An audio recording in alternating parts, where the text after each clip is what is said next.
don't put the right measures in place to fight this in the developing world, we can see 60 million new people entering extreme poverty this year.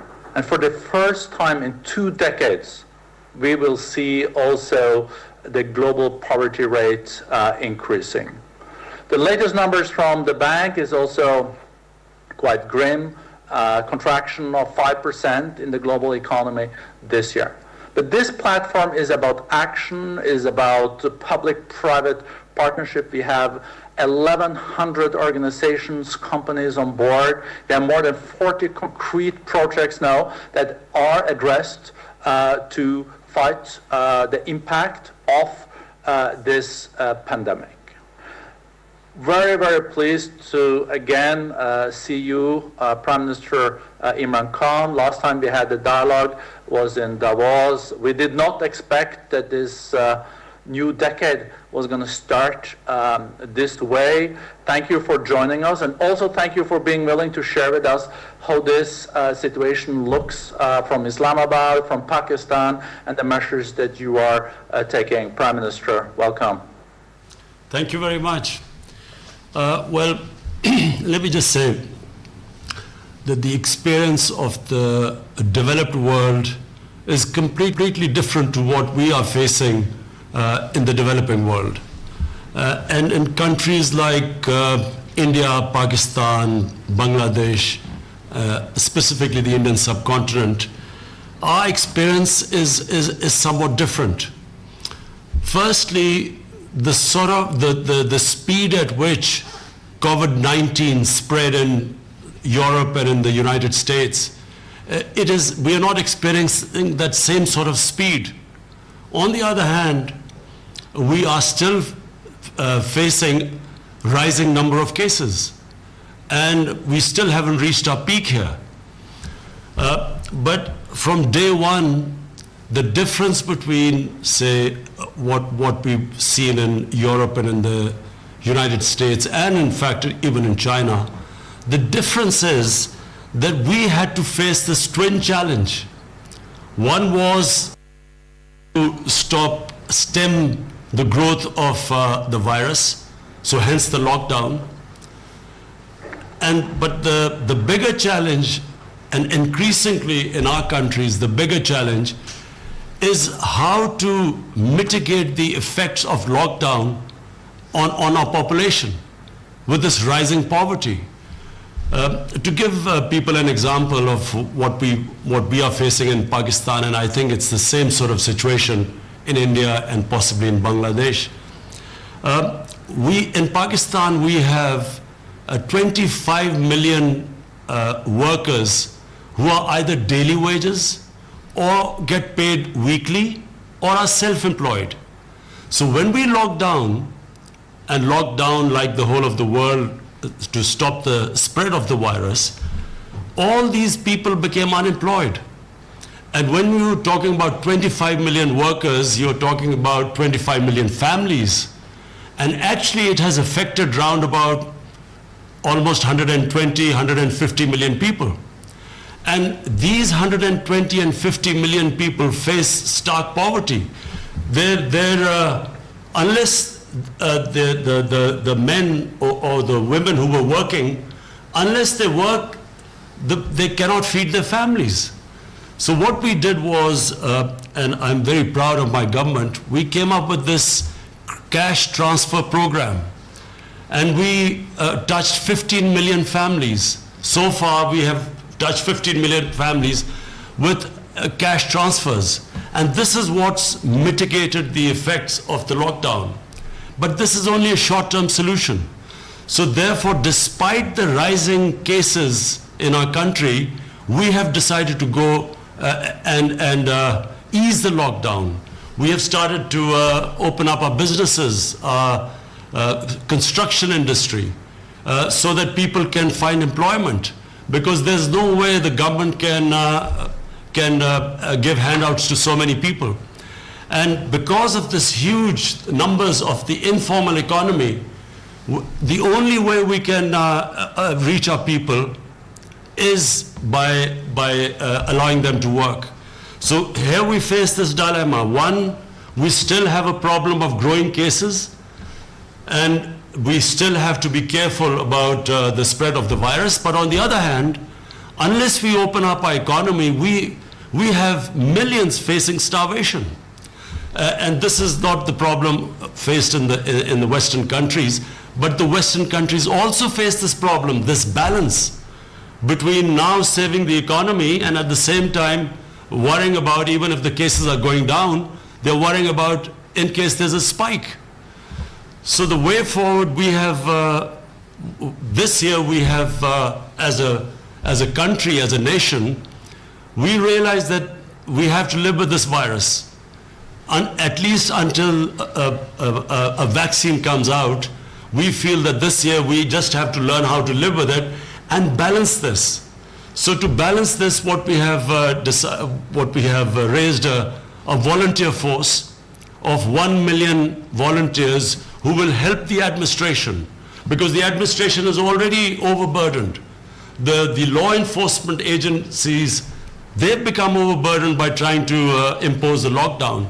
So we decided that the only way is that have a volunteer force, let the administration do the normal work and the police, while this volunteer force goes and encourages people to not to have gatherings, and when they go to work, have these SOPs so that they at least try and keep the social distancing.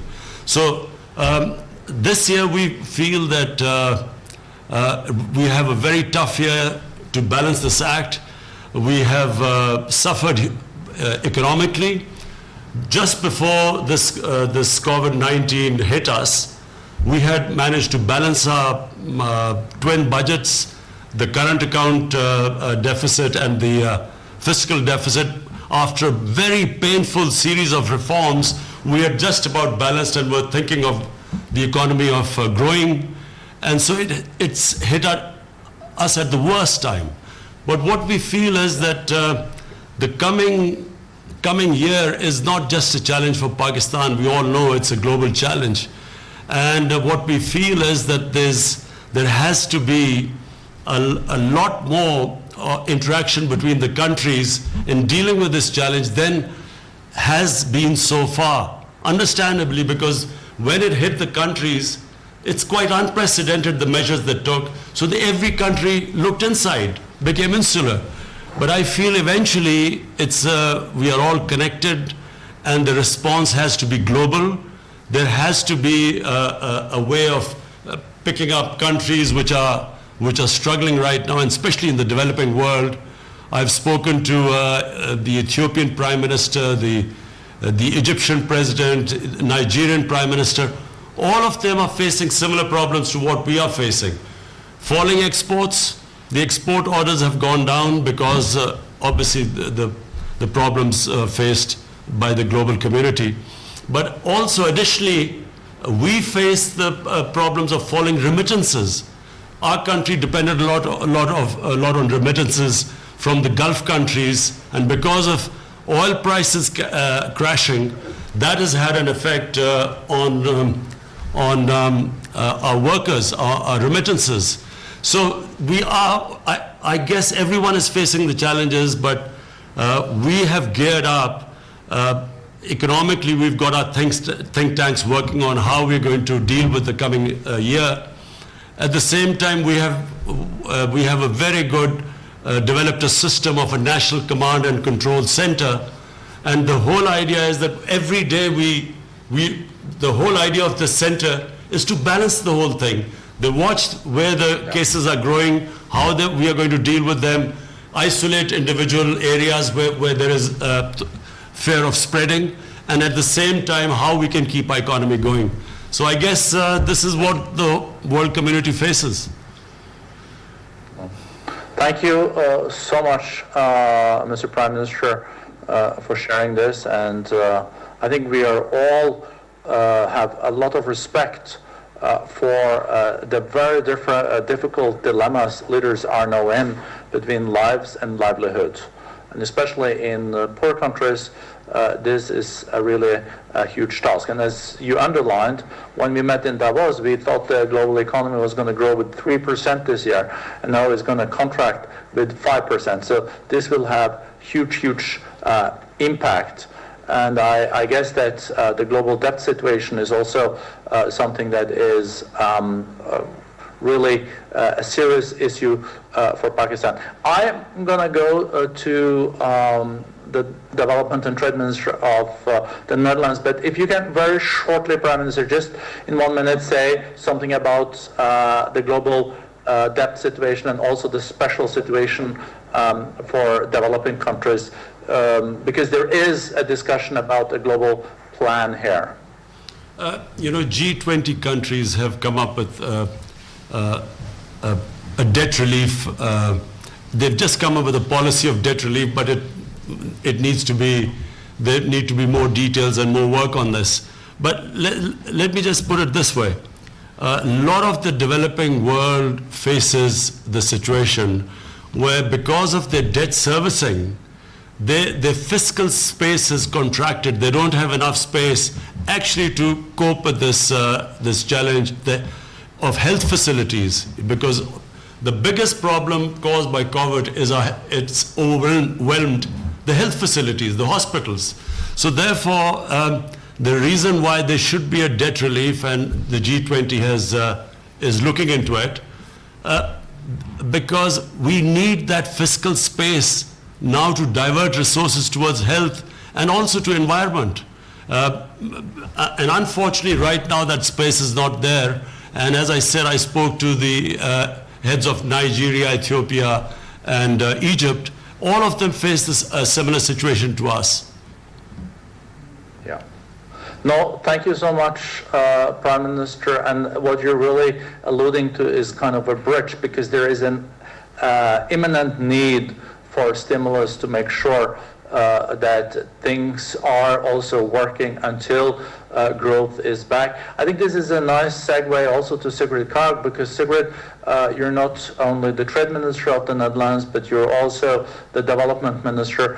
We'll come back to the situation in your country, but what Prime Minister Khan was alluding to here was the G20 is looking at a way to also make sure that people are fed, that things don't totally stop now in the immediate crisis. This is what stimulus is needed for, and a debt relief will possibly give a bit of relief there. Any thoughts on this? Yes, no, thank you very much, Borge. And indeed, I was very inspired by saddened and inspired, of course. Wazir-e-Azam Imran Khan